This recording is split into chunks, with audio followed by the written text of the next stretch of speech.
दोस्तों जय माता दी। शनि महाराज के प्रिय मकर राशि के जातकों कैसे हैं आप? निश्चित ही अच्छे होंगे।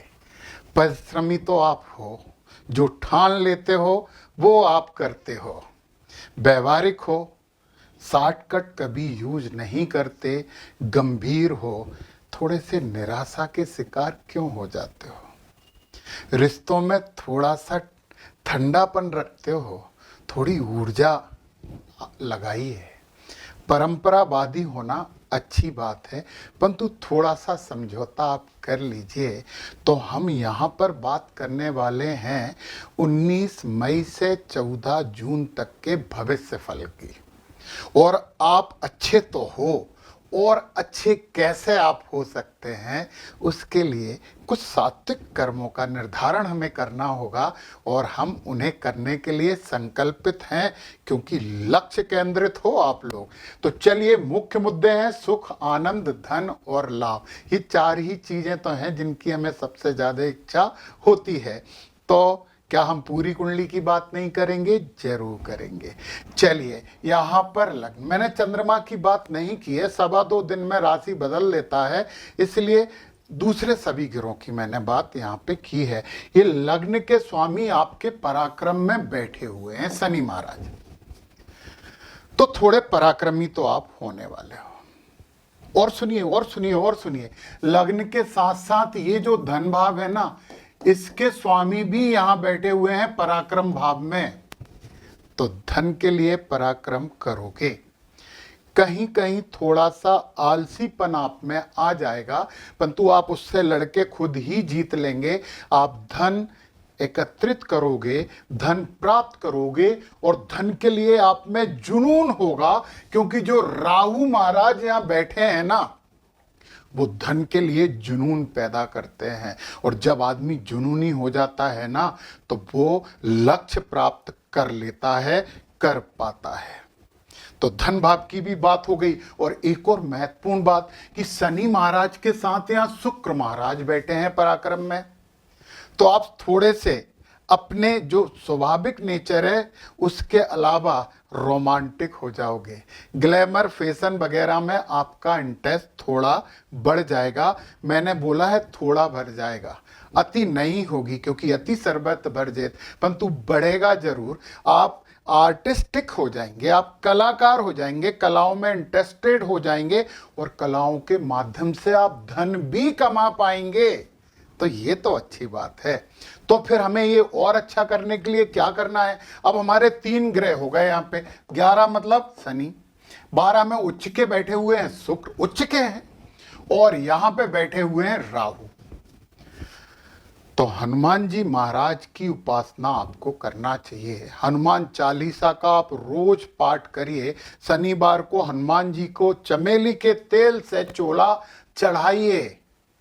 और यदि हनुमत बड़वानल स्तोत्र का पाठ कर सकते हैं, केवल सुन ही सकते हैं, तो आपके लिए बहुत शुभ होगा। और उसके साथ देवी जी का बीज मंत्र ओम ऐम ह्रीम क्लीम चामुंडाई बिच्चे का भी आप पाठ करिए। 7 से 8 मिनट लगेंगे इन सब चीजों में।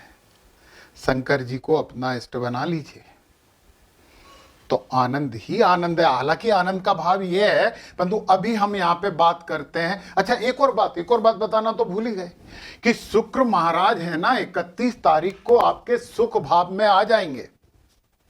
माता का स्नेह मिलेगा, सुख प्राप्ति होगी, बड़े रचनात्मक आप हो जाएंगे। तो अच्छी बात है ना ये। अब आप आ जाइए, सुख भाव तो हमने ये दूसरे नंबर पे देख लिया है। यहाँ पे बुध भी तो बैठे हैं। बुध के बारे में क्या कहना चाह रहे हैं? ये सुख देंगे, बुध सुख के कारक है। फिर ये यहां से 23 तारीख को बुध महाराज आ जाएंगे आपके आनंद वाले भाव में। इस आनंद वाले भाव में जब बुध महाराज आ जाएंगे तो आपको आनंद मिलेगा, परंतु पता है आपके लिए थोड़ी अनिर्णय की स्थितियां पैदा होंगी।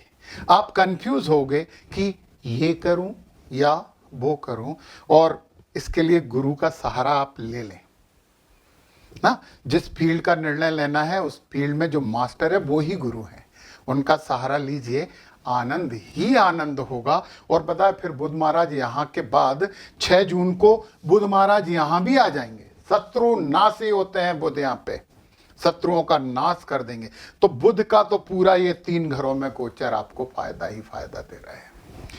चलिए आनंद की बात कर ली। 6ठे भाव में आपके गुरु महाराज बैठे हैं, शत्रु तो आपके नष्ट हो गए। थोड़ा सा योगा और अध्यात्म का सहारा लीजिए, गुरु का आशीर्वाद लीजिए तो रोग भी नहीं होगा।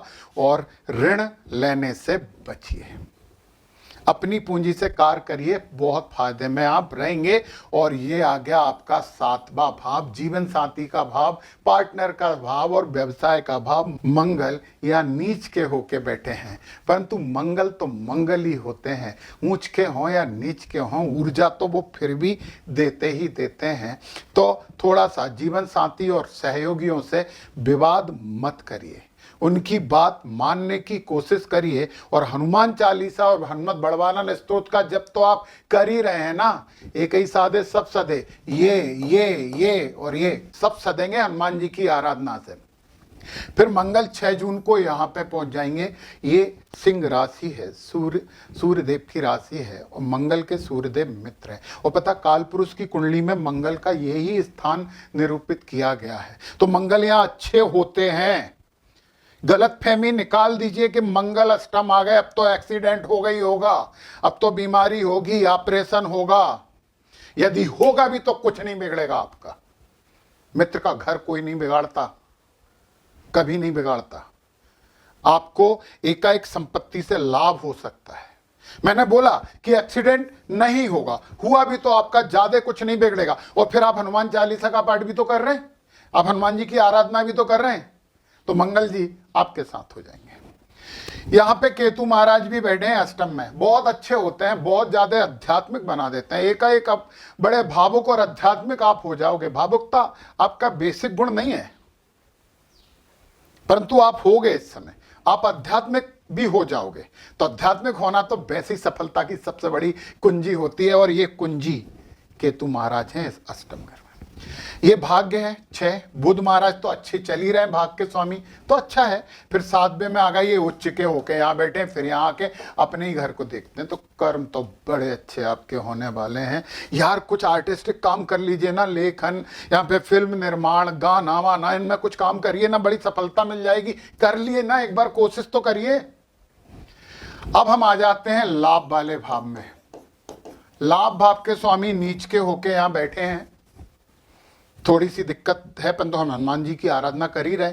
फिर 6 जून को यहाँ आ जाएंगे तो एकाएक आपको बड़ा लाभ हो सकता है, इसलिए समस्याओं वाली कोई बात ही नहीं है। और फिर गुरु महाराज देखिए ना, अपने घर को देख रहे हैं, निवेश कर लीजिए, कुछ मौका है। आध्यात्मिक बनाते हैं गुरु महाराज यहाँ देख के, ये भी बना रहे हैं। कितने ज्ञानी हो रहे हैं आप धीरे धीरे। हॉस्पिटल जाकर गरीबों की थोड़ी सी सहायता कर दीजिए, आनंद ही आनंद होगा आपका। तो दोस्तों, मेरे मकर राशि वाले कर्मठ लोगों, ये समय आपके लिए अच्छा है और ताजे ताजे आप 7.5 से भी उभरे हैं। तो चलिए अब कुछ अच्छा हो जाए। जय माता दी।